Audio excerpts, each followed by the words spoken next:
Šiandien 23 spalio 1915 metai. Balkonų brokas, trečiasis filmas.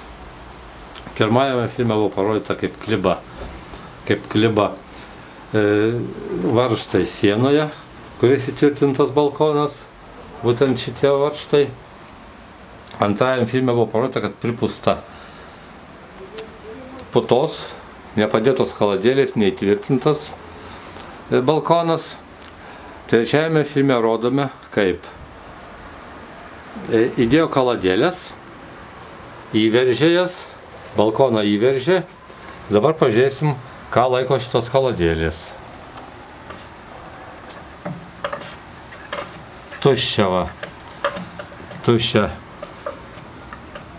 Kiaurimė. Faktiškai kaladėlės neįveržtos. Balkonas laikosi tik tai putos.